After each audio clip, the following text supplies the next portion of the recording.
well, Mick the Suit Guy with you. It's Monday. Monday is Tips Day and week 2 of my tips. For those watching, and I will tell you at the end what I did. Last week I said I keep the same sort of, setup, but I would move something around from last week. So see if you can work out what it is that I moved from last week, and I will tell you at the end. I got a couple more tips of myself this week, and then I'm out. Then I'm officially out. I'll save my most frustrating one for the end. I got 3 this week. One was a really frustrating on the end of our Jubilee cruise. We'll get to that in a short while. A couple of tips for you. I was reading this up, and sometimes you just see things and you're like, oh, not necessarily directly cruise related. So I've got 2 tips for you that are not directly cruise related, but in a roundabout way they are. So one is, and I read this the other day, be aware that the deadline for the Real ID license is May 7th, 2025. So that's less than a year away. So in general for travel, if you don't have that Real ID at an airport on your way to a cruise or anywhere, right, you're going to need a passport. Or maybe a birth certificate or something like that. So get your Real IDs in, because sometimes there's a wait list. If you don't have one, contact your local DMV, set up an appointment, get yourselves a Real ID, ASAP. Your deadline is May 7th, 2025. It's funny because I was like talking to somebody about this the other week, and they said, I don't have a passport, I'm never going to travel, I don't need it. I goes, how do you know you're never going to need to travel? What if an opportunity comes up for you to travel and you can't take it? I'll give an example of that. Like, as a travel agent, I'm a travel agent. I don't push it, I am a travel. Well, I often get invited on trips all over the world, right? For a very minimal fee. They're called FAM, F-A-M trips. So deeply discounted. The problem is I travel so much already, I'm rarely available to go on any. I got offered one a couple of days ago where I could go on a 14-day tour of Austria, the Czech Republic, and Germany for $1,600, including airfare. But can't do it because I'm doing other things, whatever. I never end up being able to go on these trips, but what if I could? And I wanted to take my friend who doesn't have a passport. You never know when the opportunity is going to arise to travel, and it doesn't hurt to have a passport. It doesn't cost that much. It's like TSA, pre-check, the amount of time you save at airports, especially airports like Miami and Port Canaveral or Orlando Airport, oh my God, the TSA line there is nothing. The regular line is horrendous. TSA is huge at places like that. We actually just got global entry because we do travel abroad a lot. And it was $100 for 5 years of hassleless travel back through the airport. And it includes TSA pre when you do the global entry. So don't do the TSA like we did and then upgrade it, as it were, because you don't to get a discount. So $100, you go for a quick interview, show them your documentation, and then they approve it. Why would they not? And then now when we come back from overseas, instead of getting in that long customs line, we go to the machine, punch in our information, and then we go to the front of the line, boom, gone. Never takes more than 5 minutes, ever. As opposed to the time it used to take. I would come back into Tampa from England, and the one plane, and there's like 3 customs officers there, and I'd be in line for like 45 minutes more waiting to come through. Anyway, digressing. Real IDs. Get them by May 7th, 2025, but at the same time, take the opportunity, get a passport. You don't have to do the global entry stuff, get a passport. You never know when it might come in handy. If nothing else, it's a lot easier getting off a cruise ship with a passport than it is with a birth certificate and your ID. I do know that, because they'll do the facial recognition and stuff. But yeah, anyways, so yeah, the Real ID deadline, May 7th, 2025. I warned you, I don't want to hear it if you don't get it. Another thing that's not really cruise related, but it kind of is, Southwest, right? Now, if you don't fly Southwest, whatever, don't listen to this. Fast forward a few minutes to my next one. But we always fly Southwest because for us, they're great. plenty of flights, and 2 bags for free. It's enormous. You have to factor it into every cost. Even if your flight on Southwest is the same as a flight on American, it isn't. Unless you get free bags. Like if you have an American credit card, you get free bags, I heard, and stuff like that. But if you have to pay for the bags, you have to factor it into the cost of the flight. Also, Southwest typically has so many more flights than everybody else. If there's a problem, you're, oh, doing that again. No more. No more. No more. Check out my DJ revolves. No more. I have to. Every time I say if there's a problem, I just go into Ice Ice Baby. It's like a drug. But my point is, that's good about Southwest. But there's another thing about Southwest that you may not know that we love also. And I can give you an example of what happened 2 days ago. One of the biggest issues people have with booking a flight is, when do I book it? When is it the right price, right? Is it going to go down? Because you can't change once you're locked into that price, right? If American, if you pay $200, if it goes down to $140, sorry, $200 is what you paid. Now with Southwest, if you paid $200 and it goes down to $150, you can switch to that and get a flight credit for future use. It's only really good if you fly a lot, but Julie flies a lot because she's going back to San Diego for work still, and we're flying for cruises and stuff like that. So just a couple of days ago, they announced a sale. Every single time Southwest announces a sale, and they have a lot of them, right? They even do one every Wednesday now, a special Southwest Wednesdays or whatever it's called, I don't know. I will go through all of her flights, go in as if I'm going to change them, and see if her flight's cheaper, right? This week, one of her flights was $50 cheaper, and one was $40 cheaper. So we saved $90, right, on those 2 flights, which we put towards another flight we were waiting to book coming back from Houston next year. So that flight was $90 off. So be very aware of that with Southwest. Don't just book it and set it and forget it, as they said in that old commercial. For what, I don't know, I just remember the term. Check every time, if you have a Southwest flight booked, every time they announce a sale, check your flights and see if you can get it cheaper. Another thing we'll sometimes do, so very often you look at the Southwest flights and there's like 8 flights in a day. You really want the first couple, but they're more expensive, so you do one that's not quite as convenient.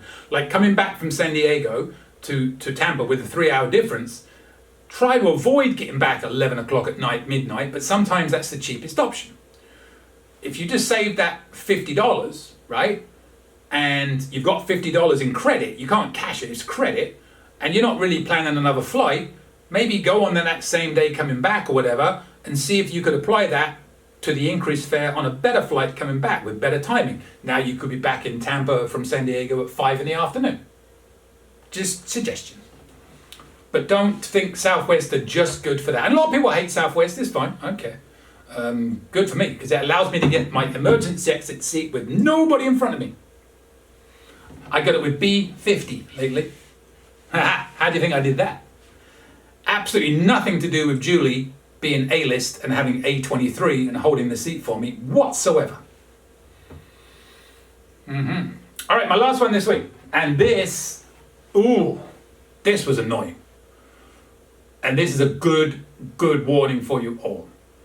If you are coming back from Galveston, going to Houston Airport, be very, very aware of the nightmare that Uber and Lyft are leaving the port of Galveston. We pre-booked 2 lifts coming out of Galveston to get back because we were worried about how busy it might be the next morning. Now, number one, when you come out of the port, everybody's standing there waiting, there's cars coming up and down. There's no signage immediately to tell you that is not the Uber pickup area. The Uber pickup area is past the port. So there's 2 ports, there's 1 and 2. So we're at the main one with the Jubilee, and there's another one further down. So it's in the middle of the 2 is where the actual Uber Lyft area is. We stood where we thought was an Uber pickup area. We got there early, so we were there like half hour, 45 minutes early because getting off the ship was so easy. We were trying to contact Uber and Lyft, see if our driver could come early because we pre-ordered it. And then the driver said, I'm on my way. He's calling and he said, where are you? So we're here. Oh, he said you need to be down there.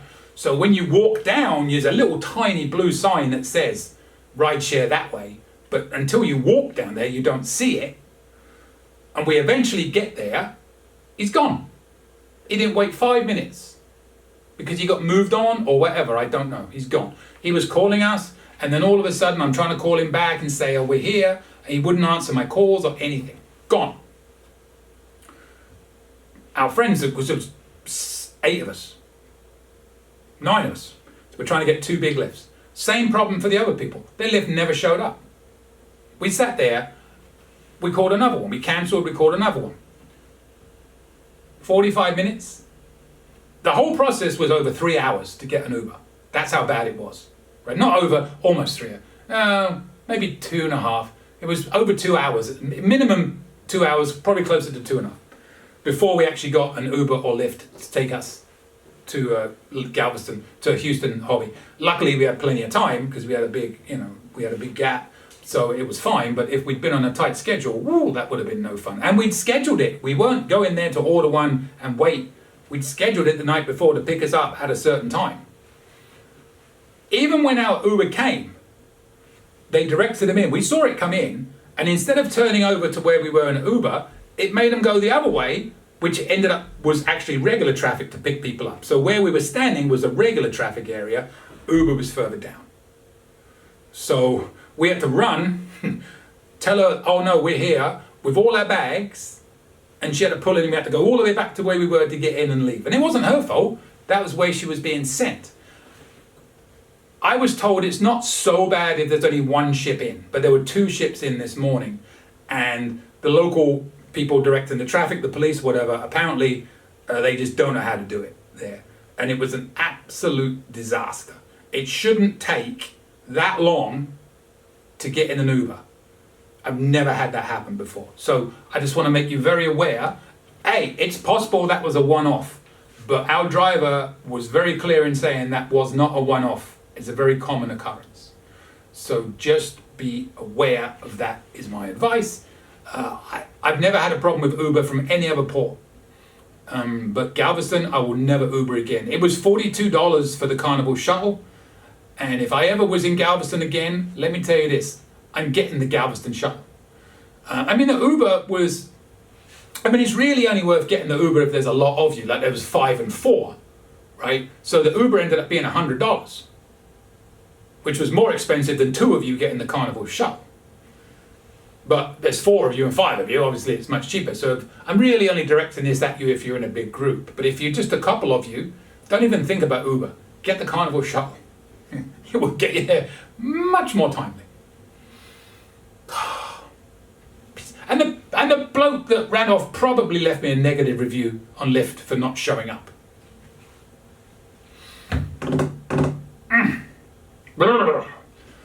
I've never had a problem with Lyft or Uber before. They've always been great. Not in Galveston. If you've had a similar experience in another port, put it in the comments. Or if you had a great experience at Galveston. Like I said, it could have been a one-off. It could have been a bad day, but that was so poorly organized. Even when we came in before the cruise, we stayed at an Airbnb, and even when we came in, it took forever for the lady dropping us off. We got to the port area in 10 minutes. It probably took 25 minutes for her actual drop us off. And I kept saying to her, just pull over here and we'll get out. She goes, no, we're not allowed to. We'll get in trouble. So she wasn't even allowed to stop and let us out. We had to go, and the traffic was so bad. So bad. Give yourself time in Galveston. And with that, I will hopefully do next week. I haven't got any more tips. Hopefully I'll come up with some. I'm going to try and brainstorm with Julie and get some celebrity and virgin tips to put out for you next week. Subscribe if you'd like to, but most importantly, send me your tips because they're almost certainly going to be better than mine. Send me your traditions and I will use them. But be aware, as I always say, I do not read them in advance. I read them live and react as I go. And with that, my email's coming up. Ask me any questions, whatever. I don't like to end on a bad one. I'm going to end on a good one. What's a good one? Do I have any more?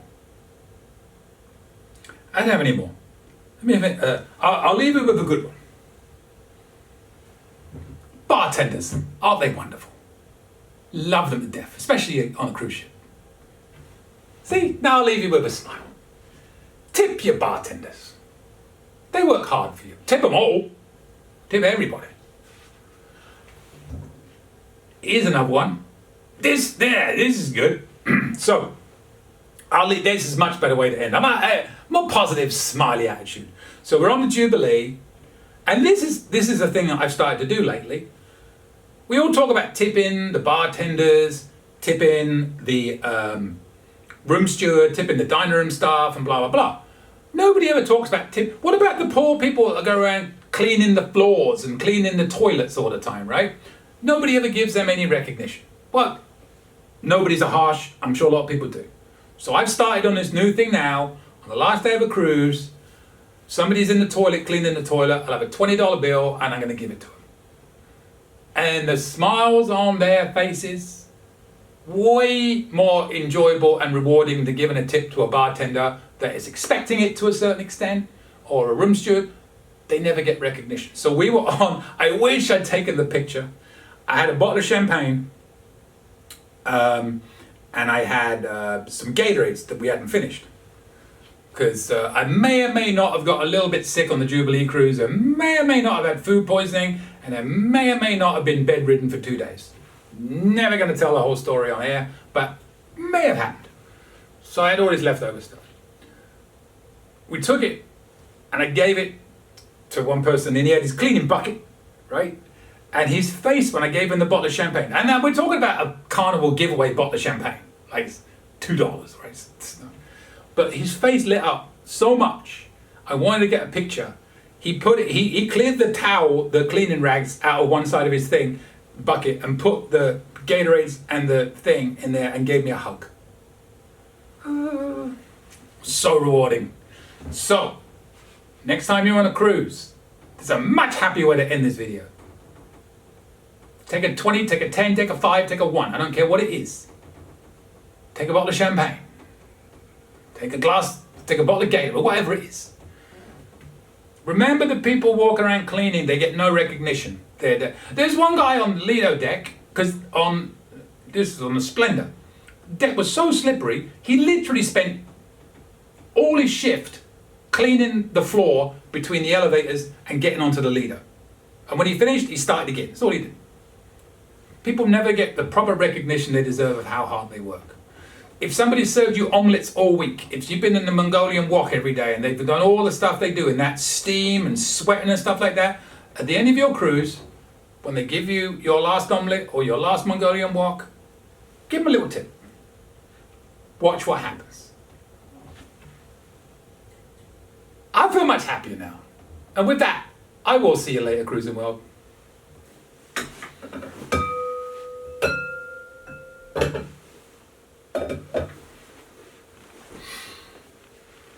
Any questions? Email me anytime. cruisingsuitguy@gmail.com.